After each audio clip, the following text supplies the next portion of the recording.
Welcome back, my loves, to the Feminine Flow CEO channel. I am so excited that you are here. We're diving into receiving mode today. This whole concept of what does it mean to be in an energetic space where you are open to receiving?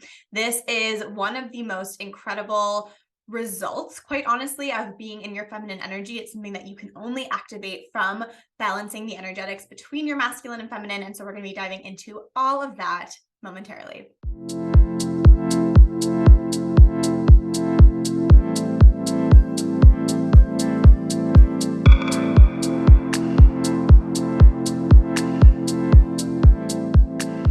Before we dive in, make sure you hit that subscribe button below, follow along here. We are diving into all of these topics that are really accessible, really implementable. Is that a word? Implementable, implementation, doesn't matter. Let's just make it up.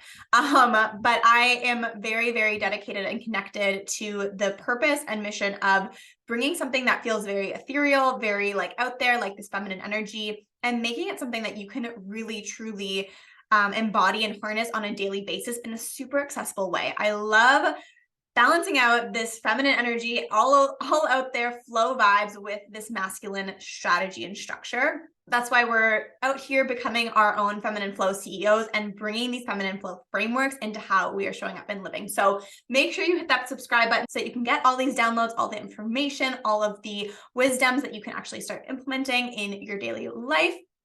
Make sure you also scroll down to the description below and check out how you can start claiming this energy more for yourself, ways that I can support you. And stay tuned because there's some really, really amazing, incredible, big, exciting, fucking huge things coming in 2023 for you. And I want you to be a part of it, especially if this is calling your name, this activation that you're being called to do with your own inner feminine energy. You're going to want to be here for it. So hit that subscribe button, like this video, comment below, let me know what your thoughts were. I love hearing from you and connecting with you. This community is everything. And being able to process for yourself, like what really resonated for me there. That's my doorbell. Sorry, I had to go get that. Like all the Christmas packages are coming in right now. Okay, where was I? Sharing below, it's just a way to help really for your subconscious mind to process, okay, this is what's really sticking out for me. This is what I'm taking away from it. And you integrate it on a much deeper level when you do that. So let me know in the comments below. And without further ado, let's dive into it. So receiving mode is a feminine energy result, essentially. Like I said before, let's talk a little bit more about what receiving mode actually is, because it's really important to understand two things. First of all, the law of attraction and the law of vibration. So the law of vibration is basically just the law that everything is energy. Everything that is vibrating at a certain frequency. In your body right now, you can feel a certain energetic state that you're in. And that is a level of where your energy vibration is at right now. So if you are feeling really sad, really low, you're maybe going through something, you're processing some emotions that are coming up, that is going to determine your energetic state.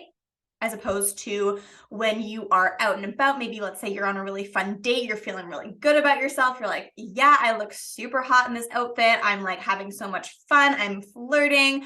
This is like such a fun connection. I'm feeling really good about myself. I'm feeling really in my power in this situation. Those are two very different energies, right? And I know that you can probably think about a few different examples for yourself in your life where that was true for you. Even on a day-to-day basis, we go through these energy vibrational shifts where we're feeling excited and then maybe we're feeling doubtful. And then maybe we come back up and we're like, oh my God, no, this is going to be amazing. Or I just had a great conversation with someone. And a lot of the times what happens is our external environment determines our internal state. So the law of vibration essentially is saying, okay, what is the vibrational level that you are showing up at, that you're vibrating at essentially? And we get to actually determine that. And that comes with practice. That comes with managing your energy. That's something that we talk about here a lot. But if we are constantly only responding and reacting to what is coming up in our environment, then of course we're going to be in a state where we are having a harder time managing our vibrational energy because we're constantly waiting to see what someone else is doing in order to determine our results. Now, this does not mean that we're bypassing our emotional feelings. This does not mean that we have to be positive all the time. We want to process and feel and sit with and be with whatever it is that's coming up. It's simply understanding that you actually have the power, once you have done that and given it space, to shift back into the vibration that you would actually like to be at. And sometimes that genuinely takes a little bit of time, and the ebbs and flows that we go to are not minute by minute, and sometimes not day by day. And sometimes you will have a phase where you are focused on managing your vibration a little bit more because there's just more things going on in your life, and that feels a little bit tougher. And that is okay. That is part of the process. So that's the law of vibration, and just understanding that everything is a vibrational energy.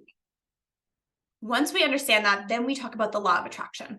And the law of attraction states that like attracts like. So like vibrations are actually going to magnetize each other towards each other. So of course, if we are going through a process of, okay, I'm managing my own inner energy. So that means I'm managing my vibration to match the thing that I want to have, then I'm going to become an energetic match to that. And it's going to magnetize itself into my life. And of course, we're not just sitting on the couch doing absolutely nothing. There are a lot of steps that go with this, but this is essentially the baseline of this law and how the law of attraction works.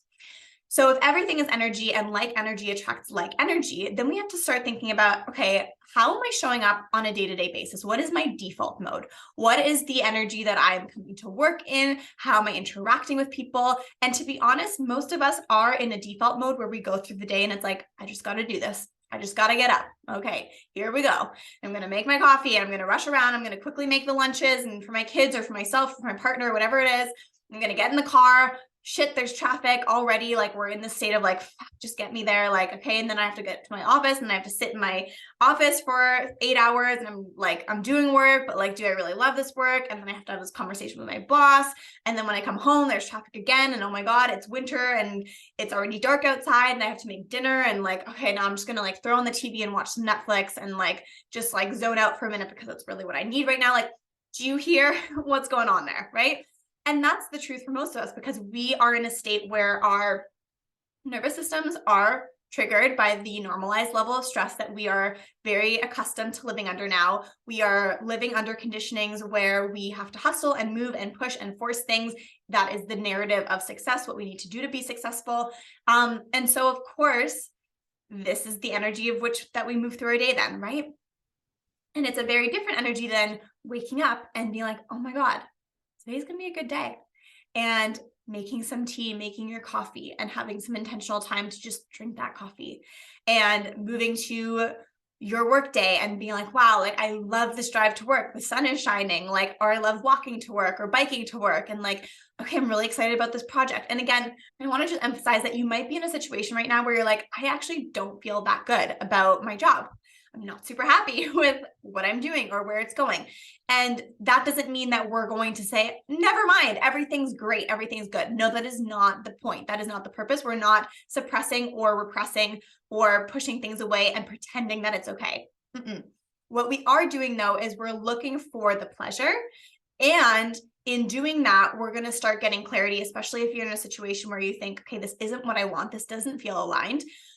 You're going to start getting the clarity, or practicing getting the clarity to actually shift into what you do want instead.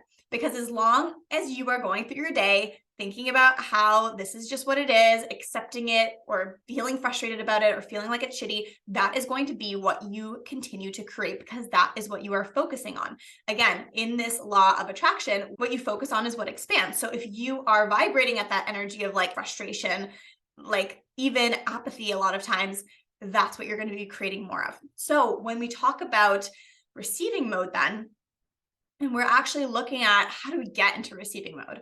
Well, first of all, we need to shift out of this sympathetic nervous system response that is keeping us in this hustle, that's keeping us in this overworking, and that's keeping us in the stress cycle. That's what's leading us to burnout. So most of the time, moving back into the parasympathetic nervous system response doesn't feel safe though. That parasympathetic nervous system is, okay, rest and digest, slowing down, reproduce, all of those things. And so we first need to make moving back into rest and digest, into the parasympathetic nervous system, feel safe. And that's what we do in this work here. That's what we do in Rest for Success in my courses. It's what I do with my clients and my coaching, because we're actually focused on making slowing down feel safe again, so that you can access this part of your nervous system again to get into a place where you are in your feminine energy, where slowing down feels safe, and then you can from there be in receiving mode. And here's why. Coming back to the law of vibration and the law of attraction. If everything is energy and like attracts like, if you are in a place where you're showing up in stress and hustle and overwhelm, apathy, irritation, and frustration consistently as your default mode, and it doesn't mean that you don't have fun in your life, it doesn't mean that there aren't other things that are happening, but if that is your default mode most of the time, that is going to be the energy vibration that you are putting out. So that is going to be what you are attracting more of. Does that make sense? Are you following me? Therefore, in order to attract something different, we have to create a different energetic vibration. But in order to do that, we need to make the stress that we're in not feel like our safety. The only reason it's safe is because it's what we know. So we need to move ourselves into the parasympathetic state, which is actually tapping into your feminine energy, practicing reclaiming that in order to change your energy, to change your vibration. That's when you start tapping into receiving mode. Now, receiving mode means that you are an energetic match for the thing that you want, and therefore you can lean back and allow it to come to you. When we are in an unhealthy feminine energy, we are often playing out narratives of people pleasing, and we are givers, right? That's, I'm going to give, I'm going to do for everyone else, and I'm not going to prioritize myself. That is a very wounded feminine energy. And it comes from the wounded masculine energy. And so as long as we're doing that, we can't be receiving if we're constantly giving. And it is just as important for us to be in this energy of receiving. Most of the time, even though we want something, it's really hard for us to actually accept that thing, even if it's standing right there in front of us, because we feel like we don't deserve it. And we see this a lot in relationships where we unconsciously self-sabotage ourselves from the person who we potentially really even want or we really connect with, because we feel like, oh, I'm not good enough, or I'm not deserving, or, you know, it's just not the right time, or XYZ, whatever. We can come up with all the excuses. And that's a really great example of not feeling like you can receive what it is that you want, even when it's right in front of you. So essentially, being in receiving mode is this process of practicing and reclaiming and tapping into your own inner feminine energy. In order to do that, we need to make slowing down feel safe, because that is where we tap into that energy. That's where we come away from the hustle and the go, and the moving. When you do that, you are actually able to magnetize exactly what it is that you want to your life, because one, you become an energetic match for that because you know how to manage your energy. And two, you actually are able to allow it to come into your life. You're allowing yourself to receive it, as opposed to having it right there and pushing it away. Okay, that is all for today. This was a quick little receiving mode video, rant, share, teaching moment. Let me know in the comments what your biggest takeaway was. Once again, like, subscribe, share this video with someone who you love, who you think it would benefit, who you know would be interested in it, and I will see you back here next time.